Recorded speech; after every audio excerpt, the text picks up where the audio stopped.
Hello students, previous session we discussed regarding election, meaning of election and methods of election, that is direct and indirect election.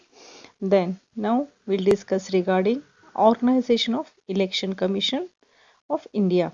So democratic system in India provides for impartial, free and fair election. The framers of Indian Constitution clearly made provision for an independent statutory body called Election Commission to conduct elections in India. That means separate independent organization established by Constitution under Article 324 to 329. In Part 15th deals with composition, powers, functions of Election Commission. So the Election Commission conducts election to the office of the President, Vice President, Union Parliament, Legislature of the state, Union territories and local bodies. These all are the posts towards election will be conducted. Then coming to the composition of Election Commission, how it is functioning regarding the appointment of the officer who will look after the entire election process. To that effect, Article 324 of the Indian Constitution provides for the office of the Election Commission of India. It consists, that means the Election Commission or the election office consists of the Chief Election Commissioner and other election commissioners. One Chief Election Commissioner and other election commissioners. It is working with the help of these three group of members. Then till 1993 it was single member. So before 1993 it was vested in the hands of single member. Then afterwards it became a three member. So it incorporated three members towards functioning of the election. Three members body during the prime ministership of Sri P.V. Narasimha Rao. So this way the election commission organized with the help of three members. The entire election commission organized with the help of three members. One is the chief election commissioner. To assist the chief election commissioner, three members. Two other members are appointed. In all, three members. It is working with the help of three members. Then coming to the appointment, how the chief election commissioner is appointed, who is having the authority to appoint chief election commissioner, then other commissioner. So according to Article 342 subclause 2, chief election commissioner and other election commissioners are appointed by the President of India on the advice of Union Cabinet. Appointed by whom? President. Then with the advice of Union Cabinet. The term of office is 6 years or till they attain the age of 65 years. The term is 6 years or the age limit, both they incorporated. Then Article 324 subclause 6 makes provision for the salaries, allowances and other privileges to the Chief Election Commissioner. They also enjoy certain privileges incorporated in the Indian Constitution. Election commissioners and the president and the personnel. The parliament determines their salaries from time to time, and it is borne out of the consolidated fund of India. So the parliament having the power to determine the salaries from time to time. The fund will be from consolidated fund. So then the removal. So for the removal of the Chief Election Commissioner, the procedure has been incorporated in the Indian Constitution. To that effect, according to Article 324, subclause 5, the Chief Election Commissioner and other election commissioners can be removed from their office in the same manner as the judges of Supreme Court on the ground of proved misbehavior and incapacity to discharge their constitutional obligation. So there are two grounds are laid down for the removal of the judges of Supreme Court as well as the officers of the Chief Election Commissioner. So there are two grounds laid down. First one is the misbehavior and the incapacity. These are the two grounds. On the basis of that only they will be removed from the post. Then there are several in your book list of Chief Election Commissioner they have mentioned. So go through all the Chief Election Commissioner, their tenure, then their post. Then after discussing the various concepts relating to the organization, relating to the composition, relating to the appointment, removal, then the next one is after appointed by the president, they are vested with certain powers and the function. The first function, whereas the article 324 subclause 1 of the election commission laid down or casted certain obligations in the form of the functions. These all are the functions the chief election commissioner, including the members, they have to discharge all these functions. The first one, prepares, they must prepare electoral roll and its periodical revision. That means the preparation of the electoral roll. Then holds election to parliament, state legislature and offices of president and vice president.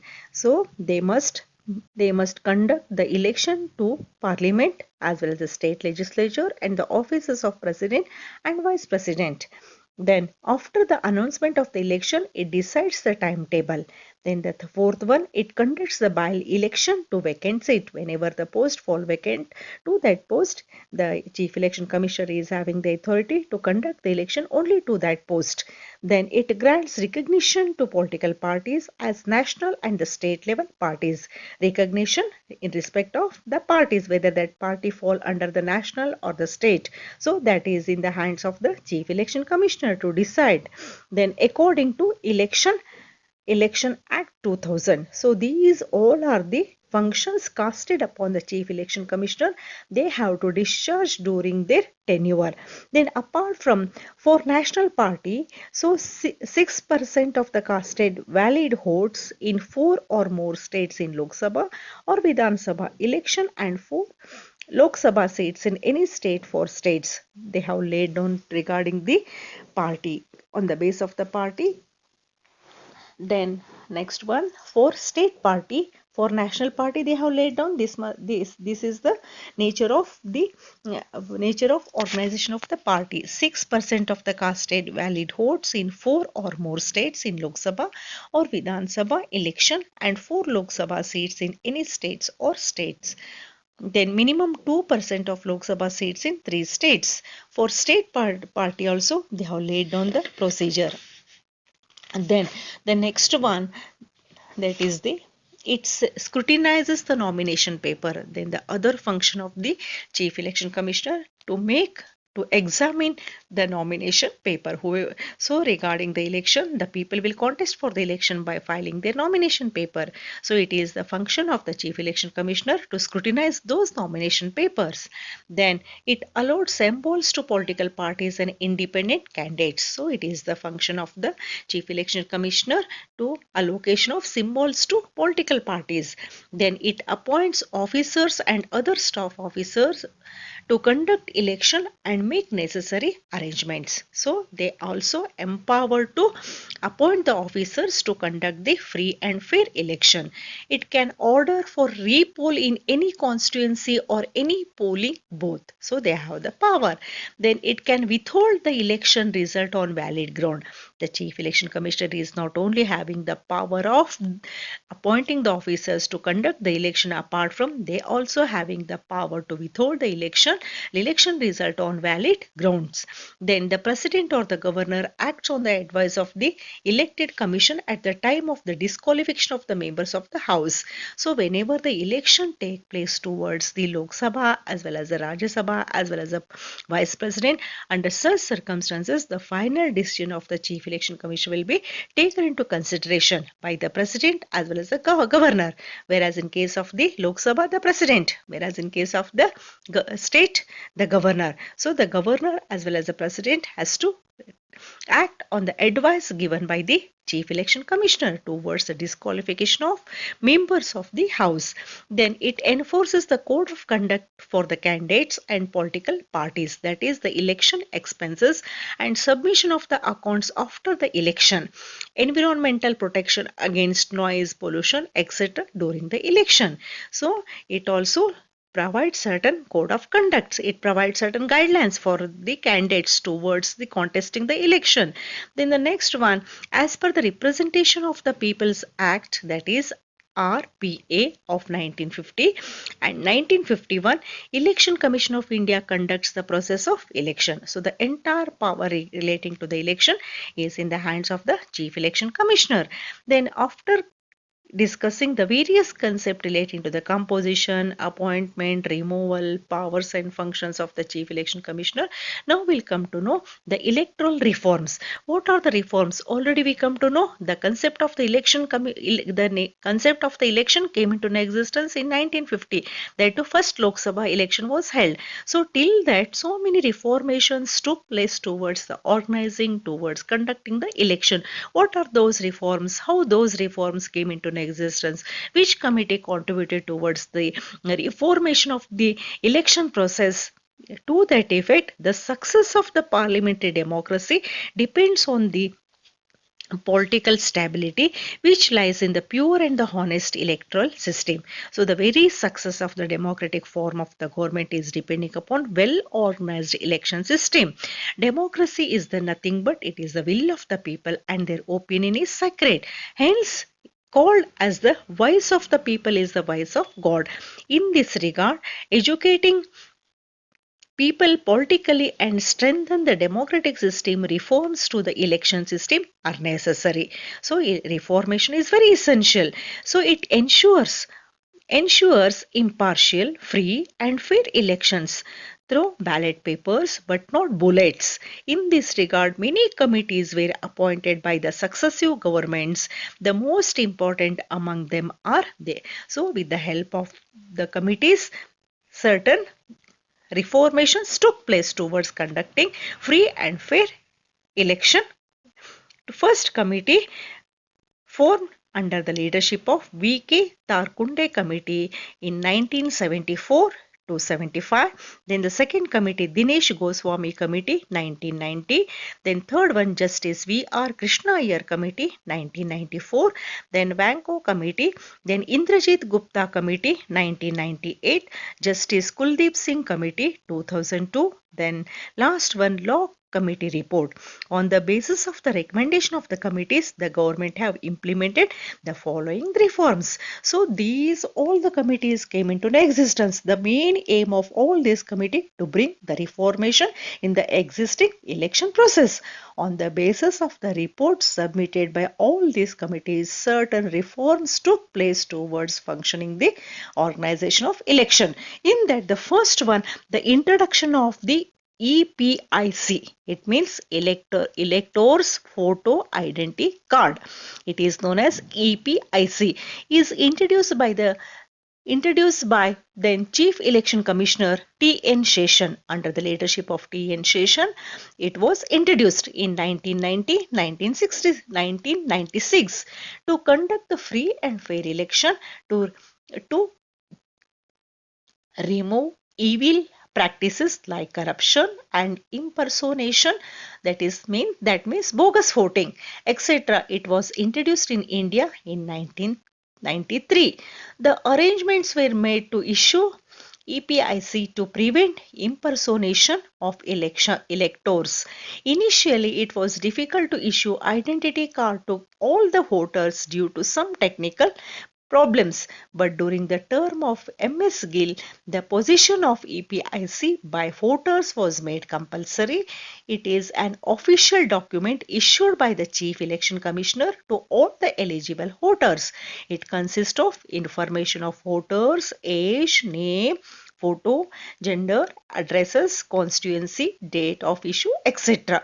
So it is very essential. This is one of the voters. We can say that how we all are having, the students are having the ID cards to get the books and all. In the same way, this elector's photo identity card issued to all the voters to take part in the election.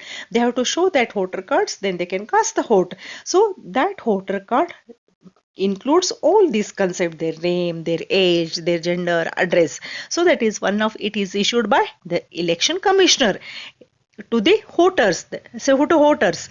Then the second reformation took place on the base of all this committee, that is known as the establishment of electronic voting machine.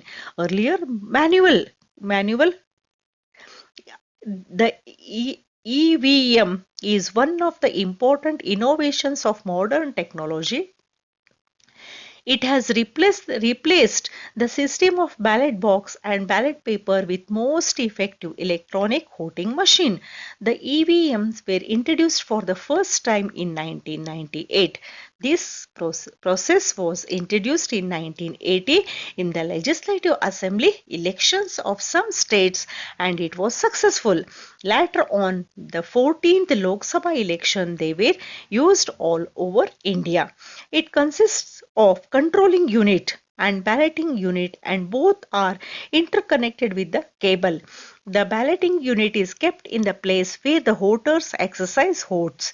The controlling unit is with the polling officer after the voter proves his identity by pressing the blue button on the balloting unit against the candidate symbol he cast his host. His vote with the beeping sound, the voting procedure is completed. So they have given regarding how the voters should cast the vote. So regarding they should enter the constituency, then they have to cast the vote. So they have to press the button, then after pressing the button, then the sound will be the voting procedure is completed. So they have laid down the procedure regarding the casting the vote, so that machine can be easily operated and saves the time. Why? What is the purpose of installation of this machine? How far this machine is beneficial? So it can be easily operated and saves the time. Then it is simple to the voter to cast the vote, quick and accurate results, economic and eco-friendly, avoids invalid votes, control of irregularities. So these all are the benefits towards the establishment of EVM. Then the third reformation took place, that is the disclosure of antecedents of the candidate. So whoever is participating in the election, it is mandatory on the part of the candidate to mention his background relating to criminal or education or the property. So the candidate have to disclose their personal details of criminal background, education, the property while filing their nomination. So this is to facilitate the right candidate to contest and restrict the persons with criminal background. That is the main aim, to select the good candidate to in election. Criminal antecedents to curb the criminalization of politics. The Supreme Court of India in 2002 gave direct directions to Election Commission to implement, and the Parliament also amended the Representation of People's Act 1951 in December 2002. Through this act, submission of the details regarding the criminal antecedents are made compulsory for all the candidates along with their nomination papers. The details of their cases pending against them in the courts if they were either convicted or acquitted. So it is mandatory on the part of the candidate, whoever is interested to take part in the election or contest in the election, he has to submit details relating to his criminal background, whether any case is pending or not, whether he is convicted or still the case is pending before the court. Then only he will have the authority to contest for the election. So that is known as mandatory disclosure of the antecedents of the candidates. So this is in regard of criminal background. Then next one, educational antecedents. So the candidate has to file an affidavit to give information relating to his educational qualification. Being a representative of the people, one has to educate the actively take part in the proceedings of the legislature, administration and in law making process. So here, whereas in case of the election, if we cast the vote in the election, so then we'll select the representative. So the representative having the he is under the responsibility of the people, because the people elected, so he has to safeguard the interest of the people. So it is the duty of the representative to place the claim casted by the people at large. So the claim should become in the form of the law. So for that purpose, he must have the knowledge, he must be educated in whatever may be the knowledge relating to taking the part in the administration as well as the legislature or the law making process, he must possess certain knowledge. So for that purpose it is very essential to disclose his educational qualification. Though the constitution has not mentioned, even the constitution has not at all laid down any qualification to the post of the candidate whoever is contesting for the election. No qualification has laid down, but in spite of that it is the duty of the candidate to mention his qualification. Then educational qualification, this disclosure enables the voters to elect the qualified person. So it enables the voter to cast the vote for the educated candidate. Then the third one, the property antecedents. So contesting an election is an expensive affair. So persons with good education but dearth of funds may hesitate to contest, whereas the people with money power get elected and may more wealth. This leads to corruption. To curb this, the election commission has made it mandatory to declare the details of movable and immovable property of candidate and his family members. This disclosure helps the voter to assess the honesty or otherwise of the candidate. So these all are the three conditions laid down by the constitution. Whoever is contesting for the election, he has to furnish his criminal background, he has to furnish his educational qualification, he has to furnish the property. Then after discussing all these concepts, next session will discuss with the state funding and the existence of the party system in India. So how for the parties itself gave the way for formation of the government. So regarding the party, its organization, its function, its purposes, and the different parties